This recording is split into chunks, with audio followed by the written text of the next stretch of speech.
Good evening and welcome to Tucker Carlson. Tonight, the top down, your foot on the gas, the wind in your hair.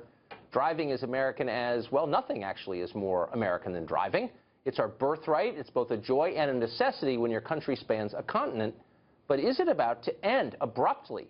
Driverless cars are coming, maybe sooner than we think they are.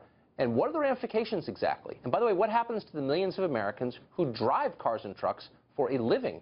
There are at least 4 million of them. Joining us now is one of the foremost experts on this subject, Hod Lipson.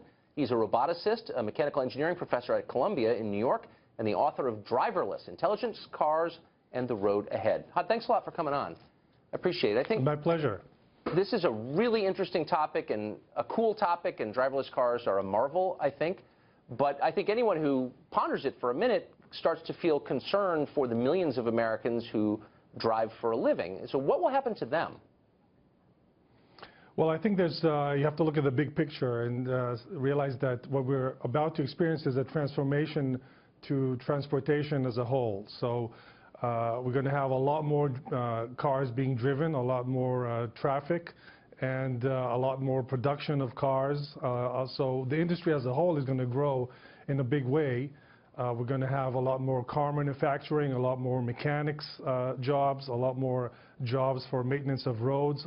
So overall, we're going to see, I think, an expansion. But it's true that some jobs are probably going to go away, not completely, and driving is one of them, for sure. Well, so that's not a small thing, though. I mean, this is not buggy whip manufacturing. According to the census, driving commercially, either delivery or trucks, is the single most common job in the majority of states. I think 29 out of 50 states. It's number one, and it's number two in a bunch of others. So this is a huge disruption of a massive part of the labor force. And I know you've thought a lot about the technology behind this. Who's thinking about what happens to those people? What exactly are they going to do you think? Well, you know, I agree with you. And part of the reason we wrote this book was to sort of get people to start thinking about driverless cars in a big way, to understand the ripple effect of this technology. It's not just technology itself. It's not just about to replace you know, cab drivers. It's really it has a ripple effect on the economy from lots of jobs, but also growth in many sectors of the job. So I think what's going to happen is that many of these drivers will have to start looking for other jobs. But unlike other transformations that involve the growth in, let's say, software industry at the expense of other industries, what we're going to see here is expansion of the entire industry. We're going to see a lot of more jobs in factories, in manufacturing cars, in taking care of roads and so forth. So I think overall it's going to be a net benefit, but there's going to be some adjustments to be made. Well, I mean, there are going to be massive adjustments, and I guess that's my concern. So a lot of people are thinking about this. A lot of for-profit companies are involved. The government is subsidizing it, as you know, both directly and in road maintenance. And the main point is, of course, to save on labor costs, because that's a huge part of the cost for a lot of these businesses. This is very much a market-driven idea. Who is sitting and thinking seriously about what these people are going to do? Or is it a kind of a faith-based assumption that they'll be fine and that other parts of the economy will expand and they'll be taken up there? I mean, is there anyone who's really plotting this out? Because it's happening soon, as you've pointed out.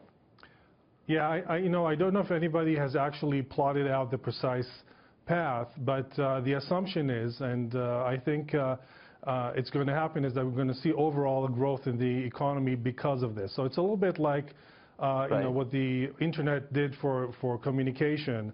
What driverless cars are going to do for transportation is really expand the entire economy, allow a lot of new opportunities, new kinds of businesses that we enabled, and again, new kinds of manufacturing jobs. So overall, it's going to be an expansion. But I agree. I share your concern. Well, it might actually do what the internet did for bookstores, which just destroy them forever. And, you know, there's an upside, of course, also. The problem is it's not just any 4 million people, and that's at the very low end because there are lots of ancillary businesses attached to driving, as you well know.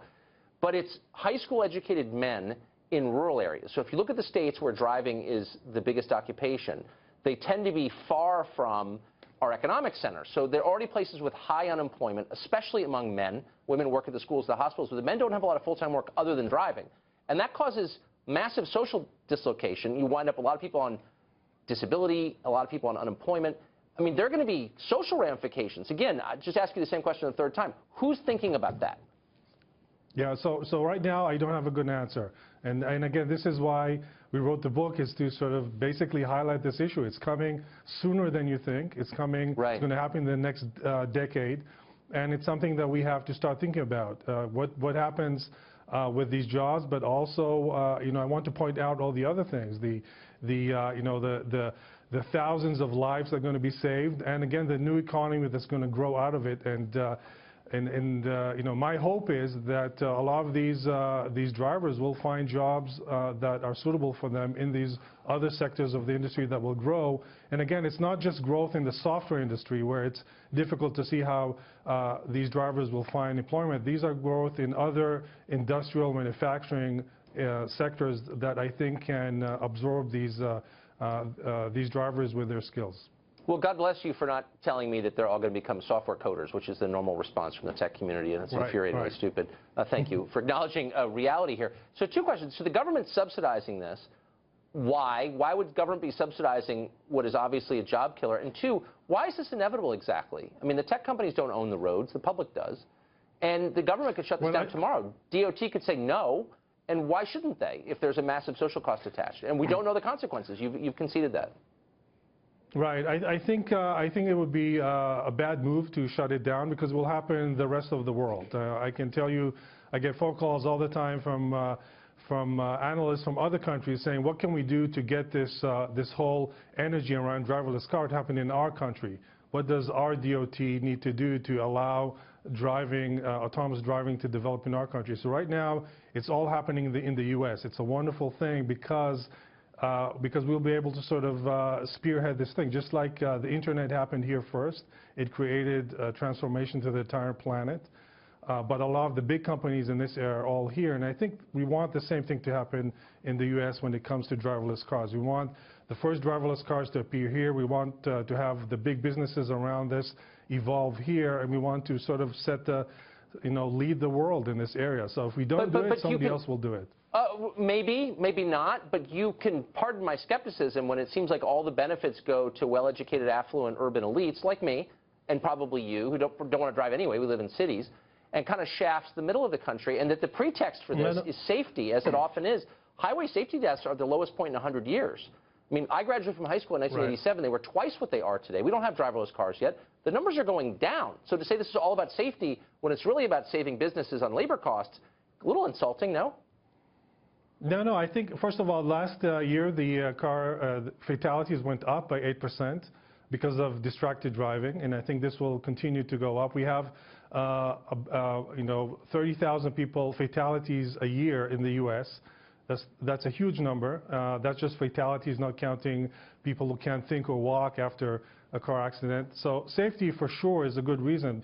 But again, I'm pretty sure that the economy will grow once we have this transformation. We'll have new business models, we'll have decongested cities, we'll have a lot of people spend enormous amount of time commuting to work and back. Right. All that time could be saved. They can rest and maybe spend more time with the family when they come home instead of being exhausted. I mean, the benefits are tremendous. Now, it's true. Yeah, they might be.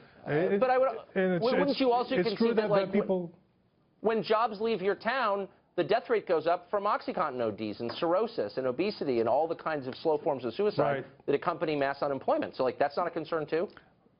Yeah, it is a concern, and I think the bigger picture is what we're seeing is that artificial intelligence, automation, robotics is sort of taking away jobs in a more general pattern, not just in driving, but in factories. And we'll see that happening more and more. So the bigger question is, what do we do balancing automation, artificial intelligence, which increase productivity per se? How do we balance that with job loss? And that's a very important question. And that's a question that we need to look at from a sort of economics point of view. You think? Because nobody, I can tell you this, that nobody in my world cares at all. And God bless you for at least raising the question, because nobody in rich person world has given it a single thought, and they really ought to. This is a very important question. Yeah, and I'm glad we're talking about it. Amen. We're out of time, unfortunately. Thanks a lot for coming on. Appreciate it.